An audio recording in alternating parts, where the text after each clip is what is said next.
5개 함께 하도록 합니다. 25쪽을 펴주시기 바랍니다.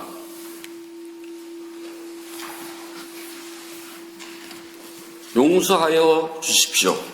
용서하여 주십시오. 용서하여 주십시오. 용서하여 주십시오. 몸으로 질러, 입으로 질러, 마음으로 질러 이 세 가지로 인한 모든 허물이 사라져서 병없이 수명이 장수하고 위험이나 억수가 없어지고 좋은 성업에 교감만 생겨서 이러한 일로 붓다 보배, 감마 보배, 쌍가 보배라는 높고 귀한 세 가지와 오늘 스님께 질한 마음으로 두서모와 교만을 없애고 존경을 다하여 합장하여 기르고 예배를 부릅니다.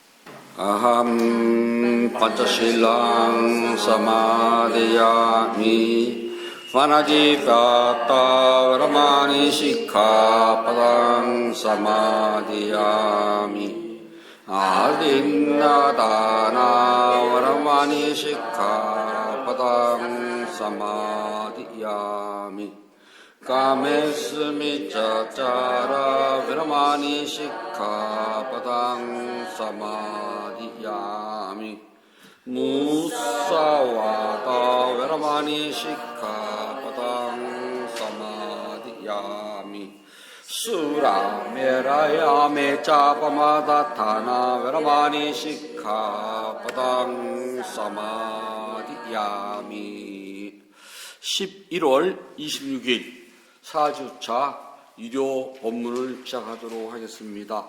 부처님 말씀 함께 하겠습니다. 안구따라 니까야 2권 4번경 아라마단다경 6번 개송입니다. 무슨 이유와 무슨 조건 때문에 크샤뜨리아가 크샤뜨리아와 싸우고 바라문이 바라문과 싸우고 제가자가 제가자와 싸웁니까? 무슨 일로 무슨 조건 때문에 크샤뜨리아가 크샤뜨리아와 싸우고 바라문이 바라문과 싸우고 제가자가 제가자와 싸우니까? 무슨 이유로 무슨 조건 때문에 크샤뜨리아가 크샤뜨리아와 싸우고 바라문이 바라문과 싸우고 제가자가 제가자와 싸웁니까? 네, 해놔주십시오. 날씨가 갑작스럽게 추워지고 여기는 첫눈까지 왔답니다. 이제 점점 더 추워질 일밖에 없네요. 이제 가을이라는 게 사라지고요. 그냥 여름에서 바로 겨울로 뛰어드는 것 같아요. 또 봄에도 봄이라는 것이 별로 느끼지도 못하고서 바로 여름 오고 그러잖아요. 우리나라에서도 이제 열대 작물들을 좀 많이 키운다고 그러더라고요. 앞으로는 이제 어떤 열대 작물을 키울지 모르겠네. 마술사는요, 어떤 마술 부리도 기본적으로 그게 사람을 속이는 거거든요. 어떤 현상에서는 그게 정말 자연 현상적으로 자연에서는 일어날 수 없는 일인데도 마술사들은 그걸 해요. 근데 그걸 할 때는 그 마술에 필요한 도구를 가지고 분위기를 만들고 협력자가 있고 그래서 쳐다보는 사람의 눈을 정말 깜쪽같이 속인답니다. 요즘 TV 보면 거리에서 마술사들이 지나가는 길거리에서 사람들 잡아놓고 그 자리에서 마술을 하는 게 보여주거든요. 그럼 보면은 반드시 협력자가 하나가 있습니다. 그리고 자기가 부리는 마술이 필요한 도구를 가지고 다녀요. 그래서 그 도구를 있어야지만 마술 부리지, 그게 없으면 마술 못 부리잖아요. 공중부양 마술 있잖아요. 보게 되면 공중이 둥둥 떠 있거든요. 그러면 지팡이 하나 딱 잡고 있어요.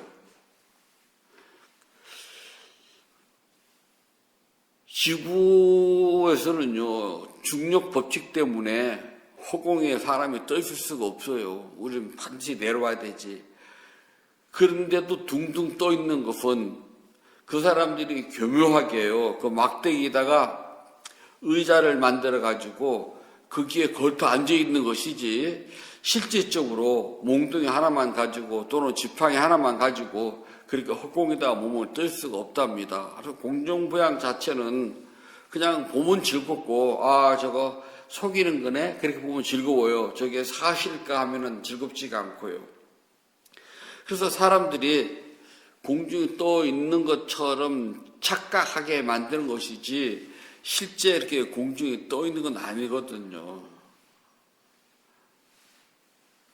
그러면 공중 부양보다 더 어려운 것이 뭐냐면은 가족 부양이랍니다. 공중 부양은 눈속임이라도 하는데요, 가족 부양은 눈속임을 할 수가 없답니다. 당장 먹어야 되고 입어야 된답니다. 겨울이 되면은 따뜻하게 보온을 해야 돼요. 그러면 이게 연탄불을 떼든 장작불을 떼든 가스를 떼든 전기를 돌리든 아무튼 돈이 들어가야지만이 따뜻하게 되잖아요.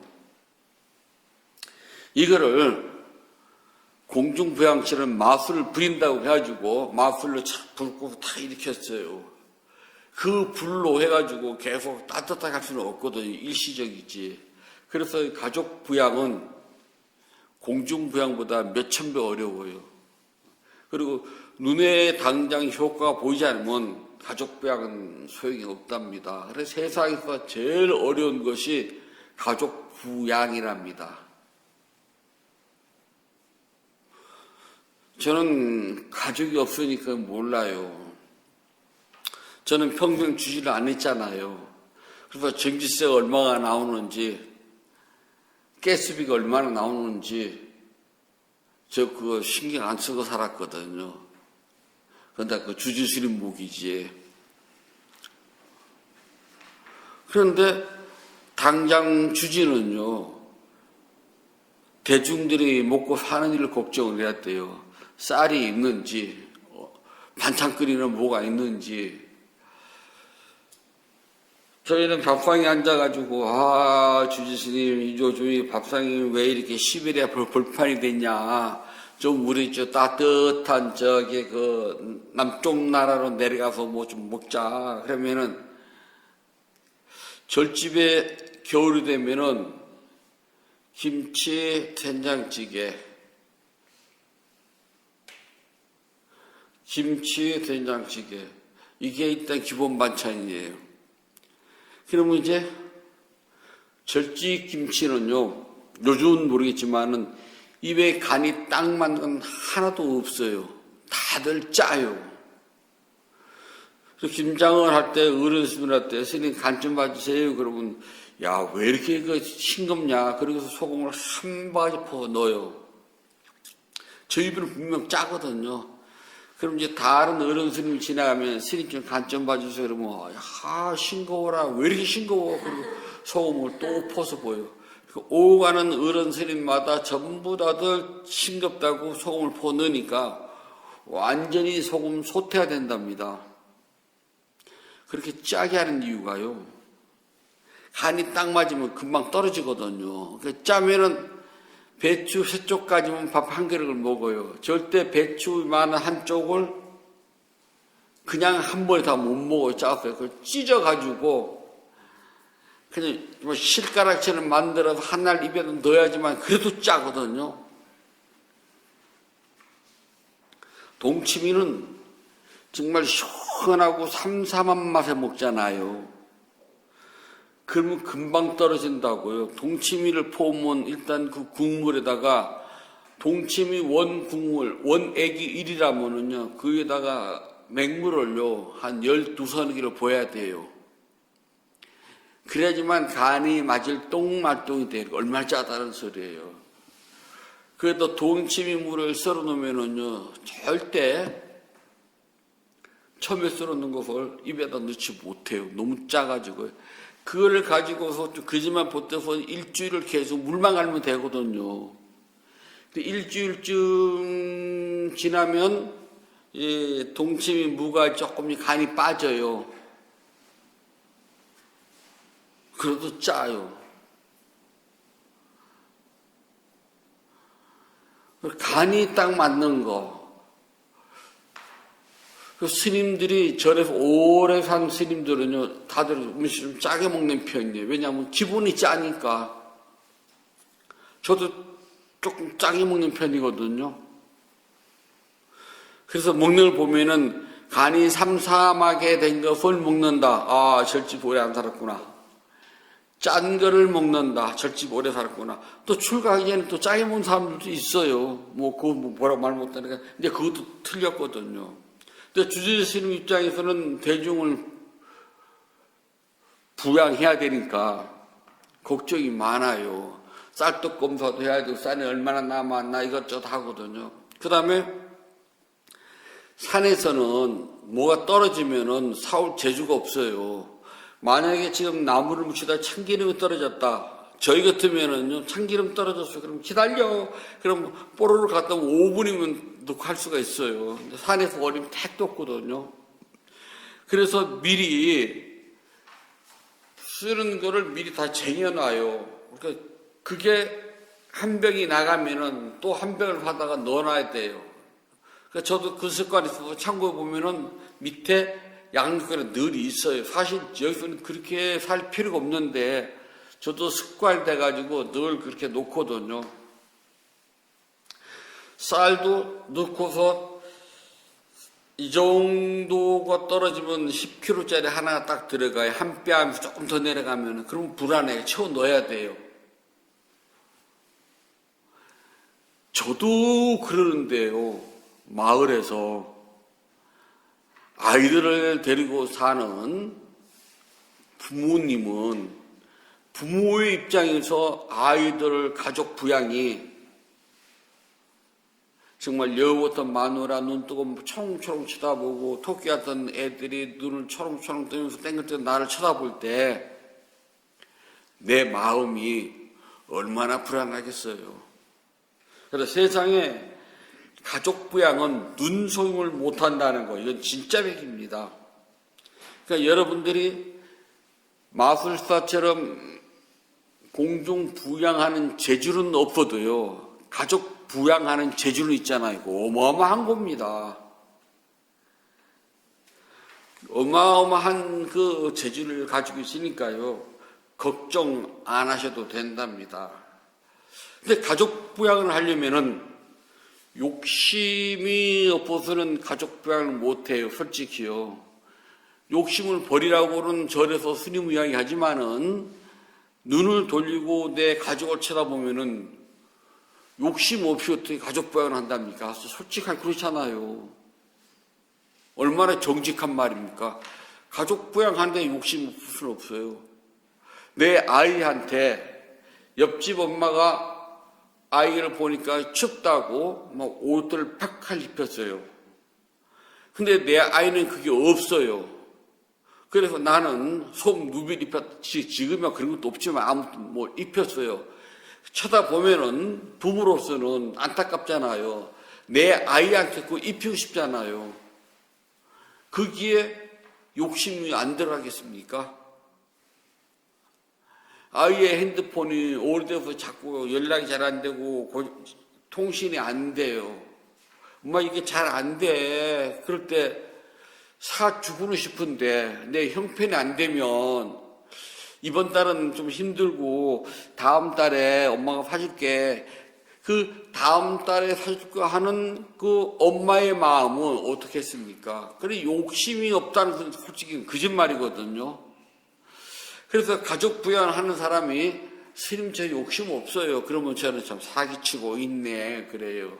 그래 결혼하셨어요? 네. 아이들이 있어요? 네. 아이들 나이가 몇 살 정도 돼요? 뭐 결혼됐어요 하면은 욕심이 조금 줄어들지만 없는 건 아니랍니다. 근데 아이들이 지금 한참 자라고 있어요. 학교를 다니고 있거든요. 그런데 스님 저 욕심이 없어요. 그러면은 저 딱전에 갑니다. 참 사기치고 있네. 이치적으로 생각을 해봐요. 아이를 키우는 부모가 어찌 욕심이 없을 수가 있습니까? 아이가 공부는 못해요. 그런데 학원이라도 보내주고 좀 할 것 같으면 공부할 것 같아요. 그러면 부모 입장에서 욕심을 부려가지고 있잖아요. 그 아이는 공부하기 싫다 그래도 부모인 나는 학원을 보내겠어요? 안 보내겠어요? 학원을 보냈더니 성적이 이만큼 좋아졌네? 그러면은 너 학원 그만 다니라 그러겠어요? 그러면 돈이 있으면 학원 한 군데 더 보내고 싶다고요. 그런데 욕심이 없다고요?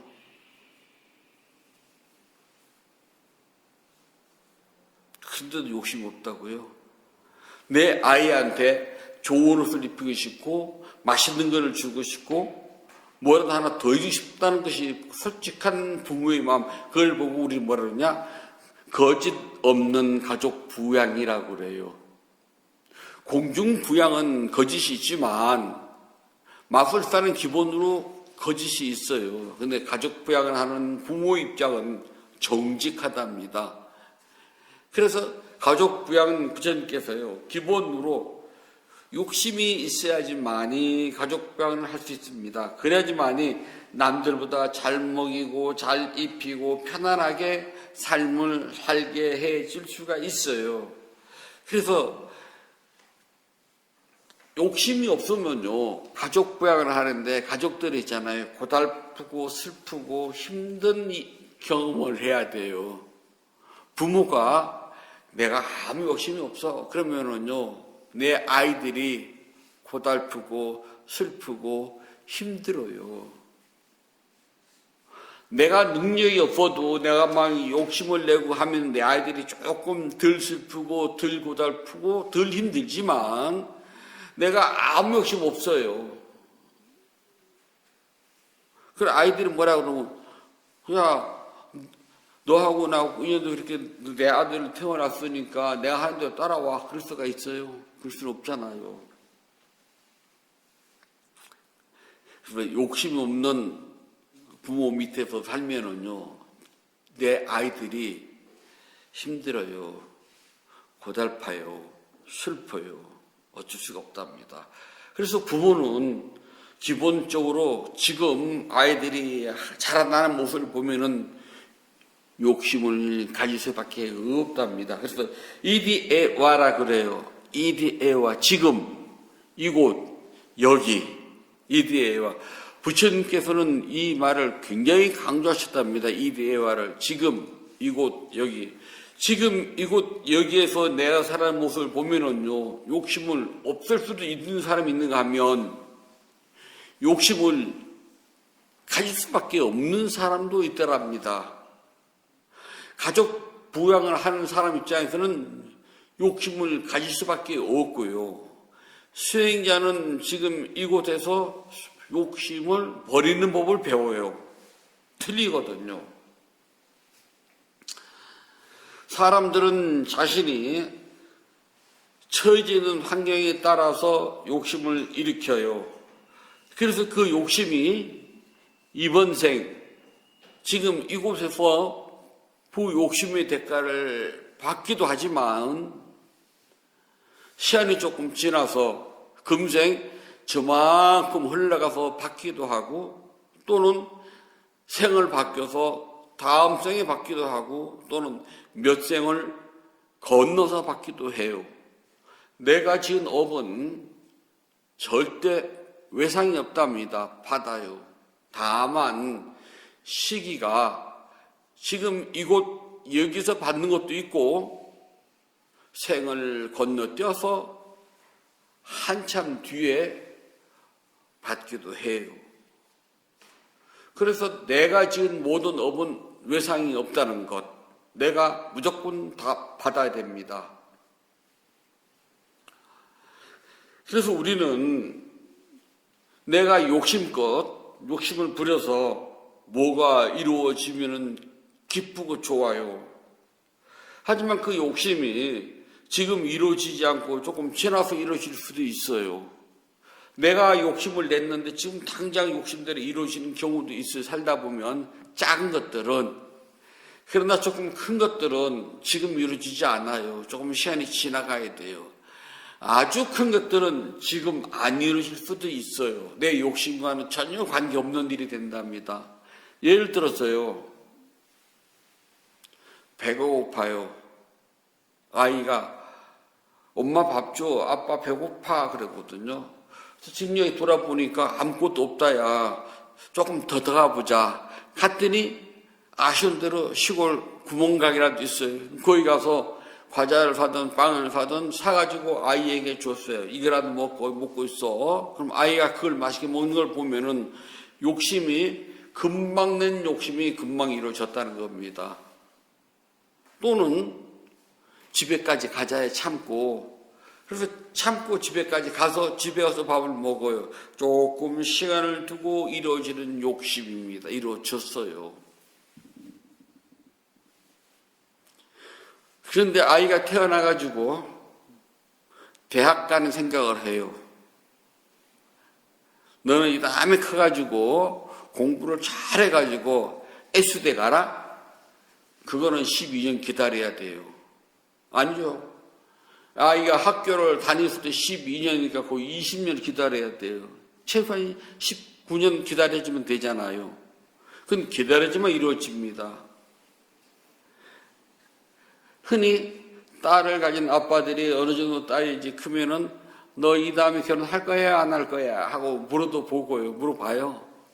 너 결혼할 거야 안 할 거야 라고요. 또는 결혼하면은 어떤 남자 원하니? 라고. 그러면 아이 때는 여자아이들은요 아빠가 표준이랍니다. 조금 더 크면 안 그렇지만은. 근데 결혼을 안 할 거야. 난 아빠랑 살 거야.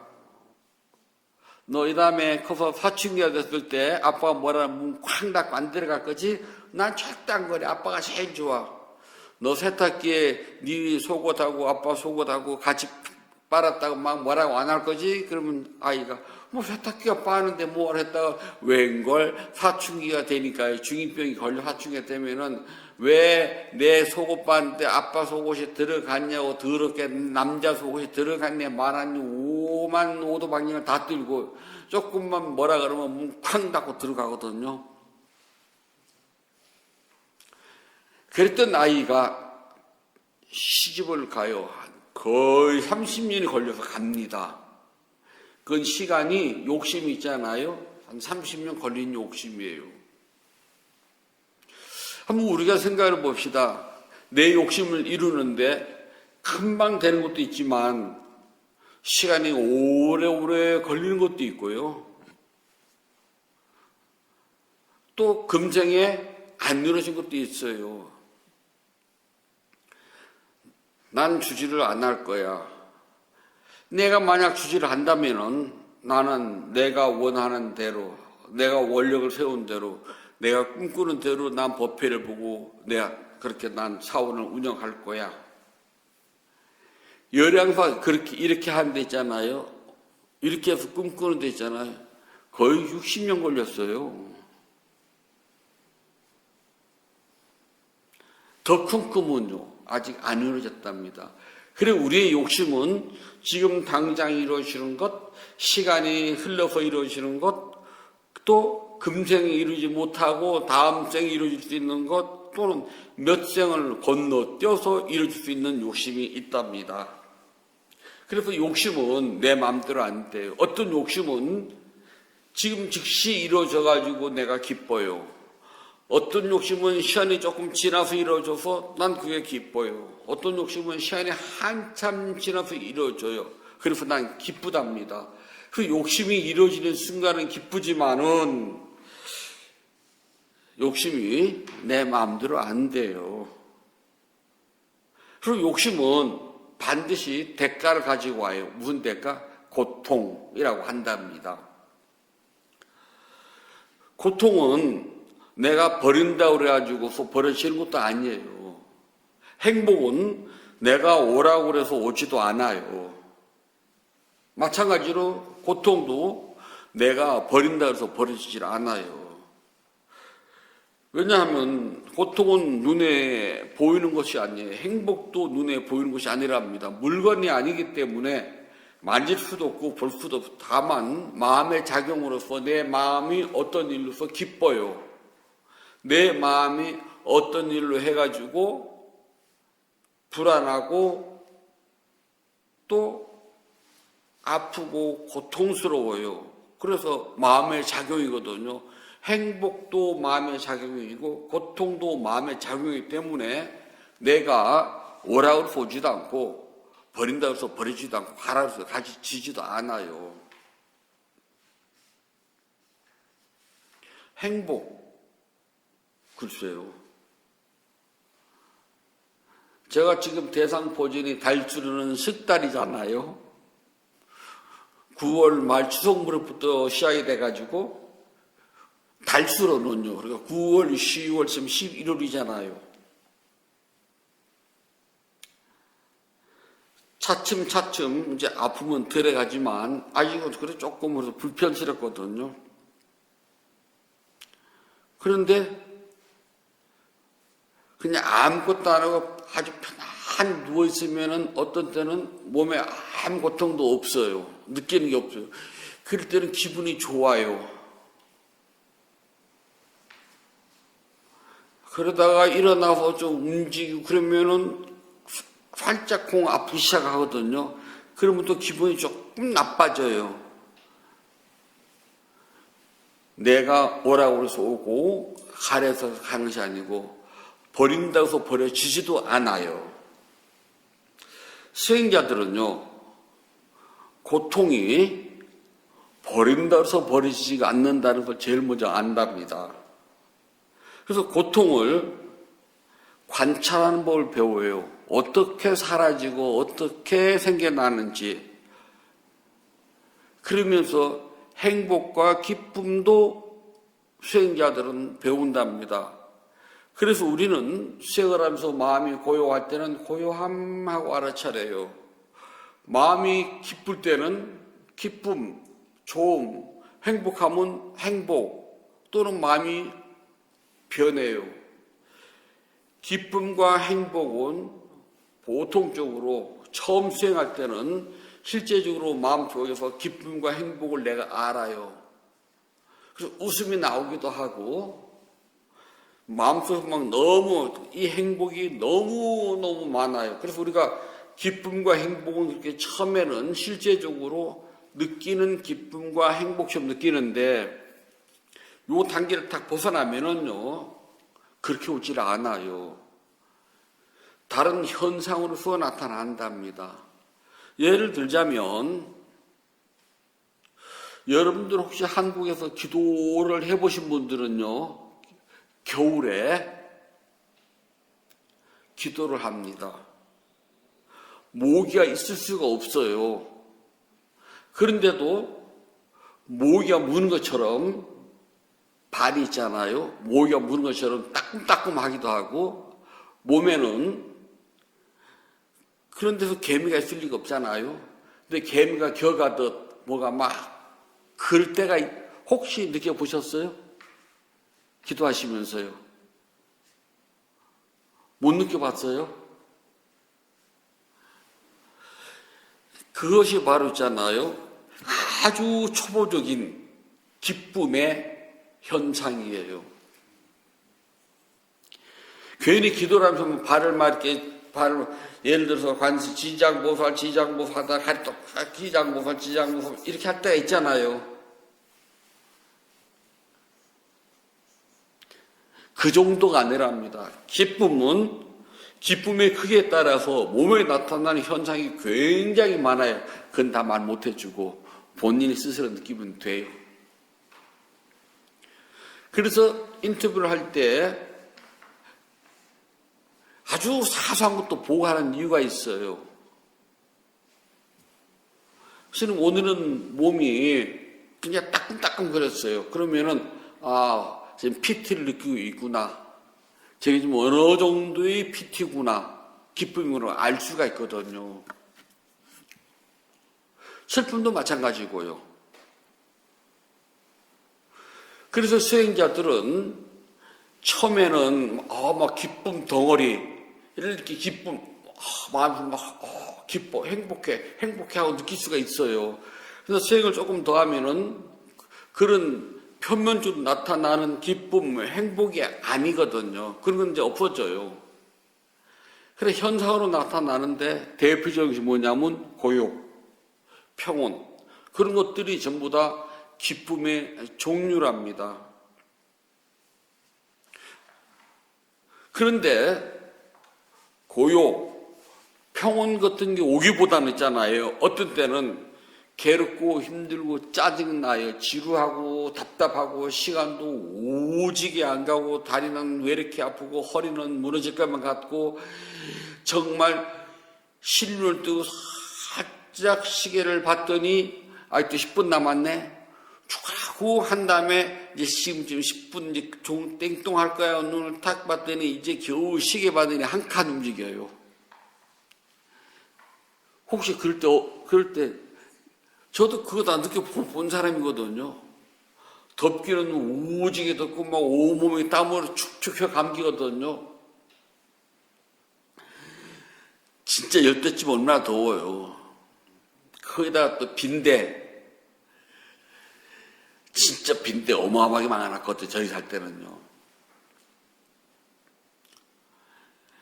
공부를 하는데 빈대가 물면은 딱 알고서 손 딱 집어넣고 비닐봉지에다 잡아 넣어요. 그리고 눈 띵동 해서 떠서 봐 열댓 말이에요. 그런데 이제 눈도 살짝 빠다가 10분 남았네. 아무 생각 없이 알아차림 하고 있다가 시간이 다 됐겠지 하고 눈을 딱 떠서 보면 1분. 그 다음에 또 눈을 감고 하라고 해서 보면 한 1분도 아닌 시계밖에 반밖에 안 갔어요. 사실 그렇게 우리가 1시간을 채우는 이유가요. 내 산매가 없는 상태에서 있잖아요. 50분을 쭉 산매를 모으는 겁니다. 그래야지만이 끝날 무렵쯤 돼서 5분이나 10분 남았을 때 되면 현상도 나타나고 있잖아요. 고요하고 평온하고 뭐가 잘 돼. 그게 딱 5분에서 10분이에요. 그런데 50분에 눈을 딱 뜨잖아요. 산매가 모아져서 이제 막 들어갈 때인데 그때가 제일 답답하고 지루하고 짜증나고 그럴 때거든요. 앉아서 진짜 다리 아플 때는 다리 아프다는 생각도 안 들어가요. 그런데 이 45분에서 50분 사이 되면은 그때가 되면 다리가 제일 많이 아파. 바로 그때. 제일 지루해요. 답답해요. 제일 하기 싫어요. 그때 대개 보면은 45분 그래서 오르락 내리락 해요. 늘요. 그래서 수행은 있잖아요. 생각처럼 막 고통이 확 사라지고 그런 것이 아니라 행복하지 않아요. 지루하고 답답해요. 짜증나고 아파요. 그게 수행의 본질이랍니다.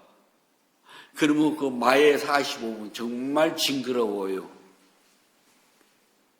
그 시간만 지나면 대박 괜찮은데 그리고 뭐 공부가 좀 잘 된다. 오늘은 막 너무 잘 돼. 그 참았더니 그리고 더 하려고 하는데 딩동댕 일어나야 돼 말해야 돼 짜증나잖아요. 그럼 딩동댕 소리를 듣고서 더 하면 더 잘 되느냐? 아니요.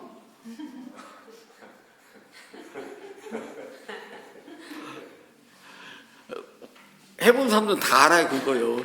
딩동댕 하면은 더 잘 될 것 같은데, 그 시험으로 앉아서 봤자 꽝이에요, 또. 일어나서 걸어야 돼요. 행복하려고 수행을 하는데요. 몸과 마음은 힘들어서 행복하지 않아요. 수행 있잖아요. 스님 요즘 안 되고요. 너무 힘들어요. 그러면 스님은 괜찮아요. 잘하고 있습니다. 그러잖아요.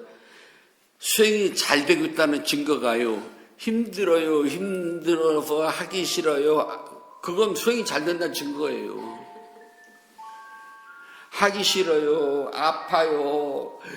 마음 집중도 안 되고요. 알아차리면 왜 이렇게 안 되고 그냥 망상만 잔뜩 떠올라요. 그게 우리 본질이잖아요. 잘 되고 있으니까 절대 걱정하지 말아요. 수행이 원래 그런 거예요. 답답하고 지루하고 망상이 많고 아프고요. 그걸 느꼈다면은 잘하고 있답니다. 그러다가 어쩌다가 한번 집중이 잘 돼요. 그러다가 어쩌다가 한번 안 지루하고 안 답답해요. 그러다가 어쩌다가 한번 안 아파요. 어쩌다가 한번 안 지루하고 안 답답하고 안 아프고 그 다음에 망상 없고 그 어쩌다 한번 이루어지는 그 힘이 있잖아요. 또 이만큼 하게 만들어요. 그러면 다음 시간에도 여기 연장돼서 잘 되면 좋겠죠 하고, 그런데 다음 시간에 앉으면 망상이 지난 시간에 이만큼 잘 된 거 곱하기 2 이만큼 더 생겨요. 당연하답니다. 왜 그러냐면은 삼매가 계속 집중되지 않기 때문에 삼매가 깨져버렸거든요. 왜냐하면은 내 마음속에는 지난 시간에 잘 됐으니까 이번 시간에는 더 잘할 거야 라는 욕심이 들어갔답니다. 근데 나는 욕심을 알아차리지 못했어요. 그때 만약 욕심하고 알아차렸으면 이 삼매가 이어지는데 내가 놓쳐버렸거든요. 욕심을 놓치니까 당연히 삼매가 깨질 수밖에 없어요. 삼매가 깨졌으니까 지난 시간에 못했던 망상 이번 시간에 해야 되잖아. 곱하기가 되는 거예요. 그래서 수행은 있잖아요. 내가 행복하려고 수행하는데 행복하지 않고 망상만 생겼다. 잘하고 있는 거랍니다. 근데 사람들이 그걸 모르기 때문에 수행을 하면은 행복해지고 망상도 없는 줄 알았는데 웬걸 망상이 더 많아요. 그래서 그만두고 가는 사람이 또 태반이랍니다. 스님 말씀대로 하면 바로 지금 망상이 딱 사라지고 내가 행복해야 되는데 행복은 그냥 망상이 더 많아요 그러거든요. 그러면 잘 되고 있답니다 이야기하면은 꼭 사기치는 것 같잖아요. 그래서 쫙 째려보고 간다니까요. 아니 앉자마자 바로 그냥 그렇게 될 정도라면은 그건 부처님 당시 때 고귀한 제자님들 그런 분들은 금생에 지금 이곳 아까 우리가 말한 이디애와 지금 이곳에서 부처님을 만나서 고귀하신 부처님 법문을 자기로 직접 듣고 깨달을 수 있는 근기를 가진 우리는 그 복이 없거들랑요. 그 복이 없는데 무슨 앉자마자 그냥 바로 탁 도로 깨달을 생각해요? 대도 없는 소리예요.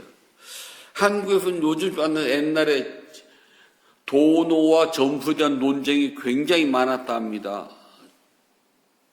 돈오 앉자마자 탁 깨닫는다. 점수 오래오래 닦는다. 그래서 수행은 오래오래 닦아야지만이 깨달을 수가 있다는 파 스님들 아니다. 수행은 집중하면은 그 순간에 몰록 단박에 탁 깨닫는다. 도노 뭐 하러 그렇게 하느냐. 그런 데 있잖아요. 도노를 주장하는 스님들이 깨달음을 나름대로 성취하기 위해서 있잖아요. 몇십 년을 죽어라고 생각했거든요. 왜 그건 말 안 하는데? 수행은 점수예요. 그냥 오랜 시간 닦습니다. 그런데 깨달음은 깨닫기 위해서 준비 작업을 하고 그딴 거 없어요. 깨달음은 누구든지 그 자리에서 단박에 들어가요. 여러분도 마찬가지랍니다. 어느 한순간에 내가 법의 실체를 알게 돼요. 그게는 준비 작업도 없답니다. 그냥 단박에 알아요. 법의 실체를요. 왜냐하면 단박에 알 수 있을 만큼 닦았기 때문에 가능하거든요. 중생들은 행복이 뭔지도 모르면서 평생 행복을 찾아다닌답니다. 근데 깨닫지 못한 중생들이 찾는 행복은요. 눈 오는 날 손바닥으로 눈송이를 잡는 것 같아요. 눈이 오는 날 손바닥에 딱 떨어지니까 동시에 눈이 그러면 쌍 녹아서 물이 되잖아요. 우리가 찾는 행복은 중생들이 찾는 행복은 그거와 같답니다.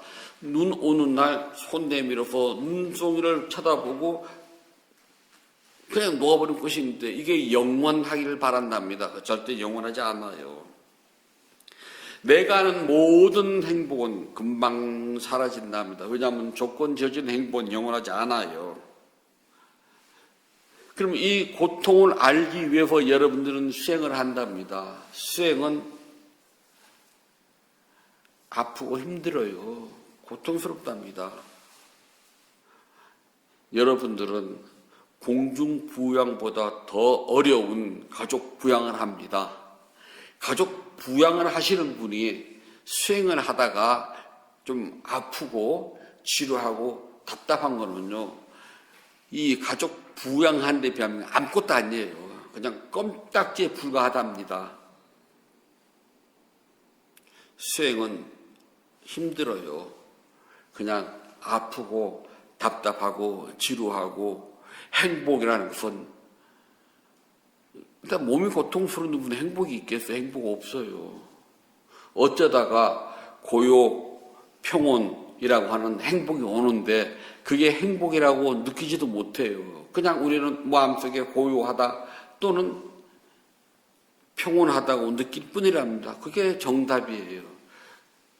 그렇기 때문에 우리 불자님들이 고통이 있더라도 수행에서는 당연히 따라오는 것이구나 라고 하셔야지 이것을 피할 생각하시면 안 된답니다. 한 가지만 기억하시면 돼요. 가족 부양도 하는데 이까지 끝 수행쯤이야 라고 생각하시면 돼요. 가족 부양보다 더 쉬운 게 수행이랍니다. 참고서 좀만큼만 노력하시면 돼요. 집중이 안 되고 망상이 많고 아프고 답답하고 시간이 안 가는 게 수행이랍니다. 그래서 그러려니 하고 지나가시면 돼요. 가족 부양보다는 쉽답니다. 그러면 모자나 금생에 여러분들 눈에 행복을 저절로 알게 되고 내가 그것을 영원히 가져가게 된답니다. 조금만 노력하시면 돼요. 부처님께서 말씀해 주셨습니다. 앙구따라 니까야 아라마 단나경 2권 4번 앙구따라 니까야 2권 4번경 6번 개성입니다. 그들은 감각적 욕망의 집착에 노예가 되고 감각적 욕망의 집착에 묶여 있고 감각적 욕망의 집착에 사로잡혀 있고 감각적 욕망의 집착에 얽매여 있기 때문입니다.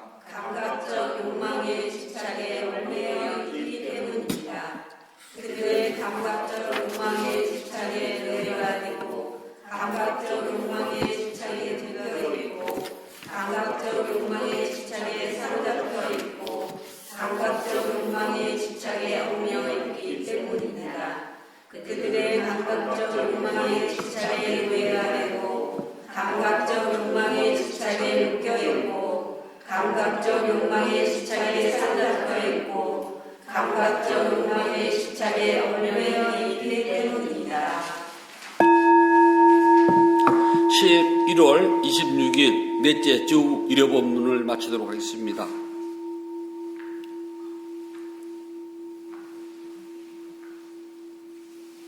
법회 회항하겠습니다. 272쪽 펴주시기 바랍니다.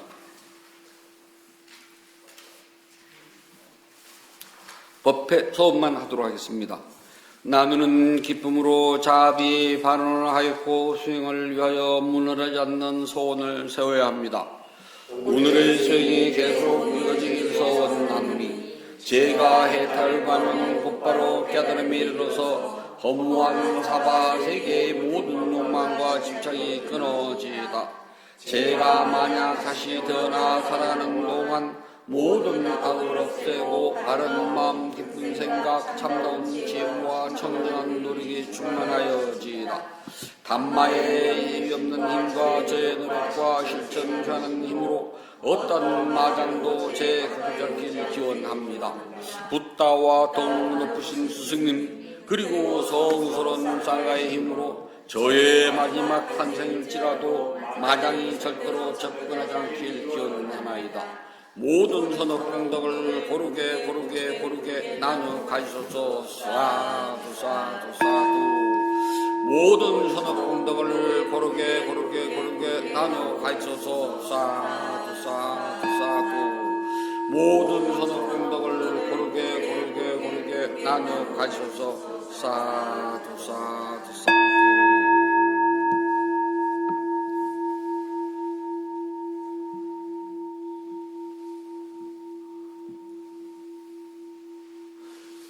11월 26일 넷째 주 일요 법회를 마치도록 하겠습니다. 모두 행복하세요.